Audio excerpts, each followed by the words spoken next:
સ્થાનિક સ્વરાજની ચૂંટણીનો ધમધમાટ. ભરૂચમાં ભાજપ દ્વારા ઉમેદવારોની પસંદગી માટે સેન્સ પ્રક્રિયાનો પ્રારંભ. ગુજરાતની સ્થાનિક સ્વરાજની ચૂંટણીના પડઘમ વાગી રહ્યા છે, ત્યારે ભરૂચ જિલ્લા ભાજપ દ્વારા ઉમેદવારોની પસંદગી માટે કવાયત તેજ કરવામાં આવી છે. રાજ્યભરના 43 જિલ્લાઓની સાથે ભરૂચમાં પણ નિરીક્ષકોની ઉપસ્થિતિમાં સેન્સ પ્રક્રિયા હાથ ધરવામાં આવી હતી. આ પ્રક્રિયા દરમિયાન તાલુકા પંચાયત, જિલ્લા પંચાયત અને નગરપાલિકાની બેઠકો માટે ચૂંટણી લડવા ઈચ્છુક દાવેદારો મોટી સંખ્યામાં ઉમટી પડ્યા હતા. ભરૂચ શહેરના સ્ટેશન રોડ સ્થિત જિંજર હોટલ સહિત 2 અલગ-અલગ સ્થળોએ આ કામગીરીનું આયોજન કરવામાં આવ્યું હતું, જેમાં ભરૂચ તાલુકા, જંબુસર નગરપાલિકા અને તાલુકા પંચાયત તેમજ આમોદ અને વાગરા તાલુકાના ઉમેદવારોના નામ અંગે પ્રદેશ દ્વારા નિયુક્ત નિરીક્ષકો ડોક્ટર જીવરાજ ચૌહાણ, નિખિલ પટેલ અને પ્રતિમાબેન પરમારે દરેક દાવેદારોને વ્યક્તિગત સાંભળ્યા હતા. ભાજપ દ્વારા ઉમેદવારો નક્કી કરવા માટે મુખ્યત્વે દાવેદારની લોકપ્રિયતા, સંગઠનમાં સક્રિયતા અને જીતવાની ક્ષમતા જેવા માપદંડો પર વિશેષ ભાર મૂકવામાં આવ્યો છે. આ પ્રક્રિયા દરમિયાન જિલ્લા ભાજપ પ્રમુખ પ્રકાશ મોદી, મહામંત્રી જિગ્નેશ મિસ્ત્રી, નરેન્દ્રસિંહ પરમાર અને નિરલ પટેલ સહિતના આગેવાનો હાજર રહ્યા હતા. ભરૂચ નગરપાલિકા માટેની સેન્સ પ્રક્રિયા મોડી સાંજે રાખવામાં આવી હતી.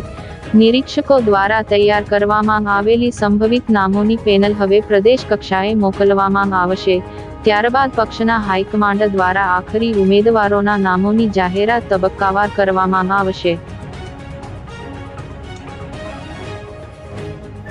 ગુજરાતમાં આગામી ચુનાવ માટેના જે પડઘમ વાગી રહ્યા છે અને એમાં ભારતીય જનતા પાર્ટીએ આજે પહેલ કરી છે અને ગુજરાતમાં સમગ્ર તાલુકા પંચાયત, જિલ્લા પંચાયતો, નગરપાલિકાઓ, મહાનગરપાલિકાઓના ચૂંટણીના સંદર્ભમાં નિરીક્ષકો જે નિયુક્ત કરવામાં આવેલા છે એ નિરીક્ષકો જે તે વિસ્તારમાં સેન્સ માટે પહોંચ્યા છે અને એ જ રીતે આજે ભરૂચ જિલ્લામાં પણ ભરૂચમાં તેમજ અંકલેશ્વરમાં 2 ઠેકાને 3-3ની પેનલમાં નિરીક્ષકો પધારેલા છે.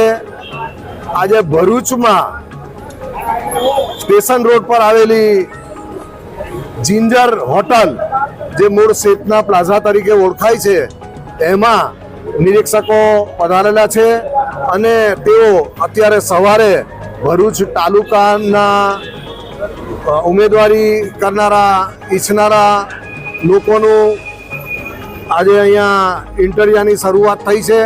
એ પછી જંબુસર છે, આમોદ છે, એ રીતના અહીંયા ભરૂચમાં ભરૂચ તાલુકો, જંબુસર તાલુકો, જંબુસર નગર, આમોદ તાલુકો, આમોદ નગર, વાગરા તાલુકો અને ભરૂચ શહેર, એમાં અહીં ભરૂચ નગરપાલિકા, આમોદ નગરપાલિકા, જંબુસર નગરપાલિકા સહિત તાલુકા પંચાયત અને જિલ્લા પંચાયતમાં જે સીટ આવતી હોય એના માટેની ઉમેદવારી કરનારાઓ માટે સેન્સ લેવાશે.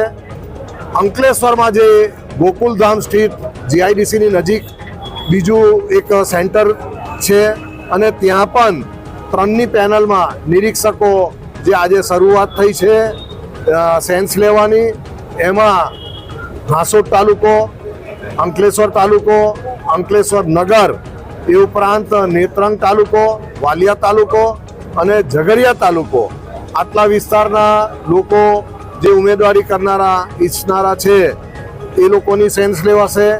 એમાં ત્યાં એક નગરપાલિકા અંકલેશ્વરની છે, એ ઉપરાંત તાલુકા પંચાયત અને જિલ્લા પંચાયતની સીટો માટે ઉમેદવારી કરનારા લોકો ત્યાં પહોંચશે. આ 2 દિવસ આ પ્રક્રિયા ચાલવાની છે. આજે 1લી તારીખ અને આવતીકાલે 2જી તારીખ, આ 2 દિવસ આ પ્રક્રિયા ચાલશે. આજે ભારતીય જનતા પાર્ટીના પ્રદેશના મોવડી મંડળ દ્વારા નક્કી થયા મુજબ સમગ્ર ગુજરાતના 43 જિલ્લાઓની અંદર નિરીક્ષકો પહોંચીને ઓબ્ઝર્વેશનનું કામ કરશે. જે ટિકિટ વાંચુઓ છે, લગભગ 10,500 કરતાં વધારે ટિકિટો જેમને આપવાની છે કાર્યકર્તાઓને, એ બધા કાર્યકર્તાઓ પોતાનું ફોર્મ ભરીને નિરીક્ષકો સમક્ષ માંગણી મૂકશે અને એ માટે આજે અમે 3 મિત્રો હું ડૉક્ટર જીવરાજ ચૌહાણ, પૂર્વ પ્રદેશ મંત્રી.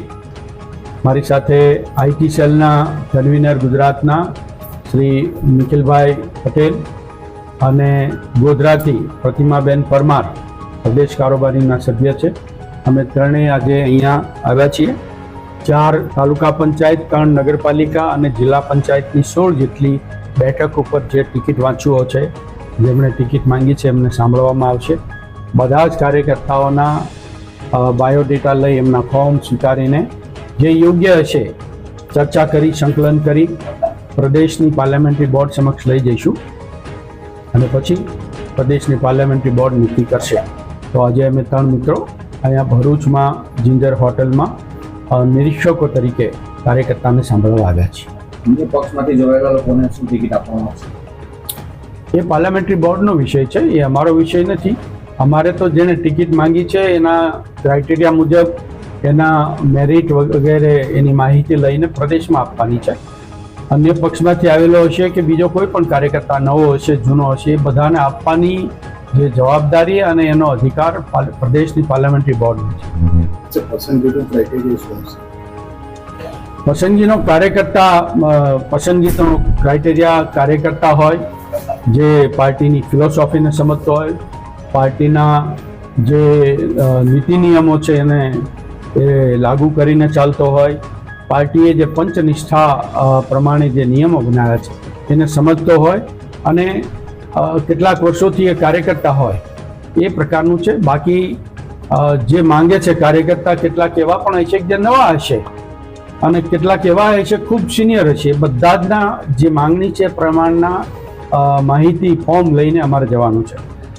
ક્રાઇટેરિયા નક્કી કરીને ટિકિટ આપવાનો અધિકાર પ્રદેશની પાર્લામેન્ટરી બોર્ડને છે. એટલે અમે નક્કી કરવા, નિર્ધારણ કરવાવાળા નથી. અમે તો કાર્યકર્તા ટિકિટ માંગશે તો એની માહિતી લઈ લઈશું, એને સાંભળીશું, એના જે કંઈ વિષય હશે એની માહિતી છે લઈ લેવાના છે.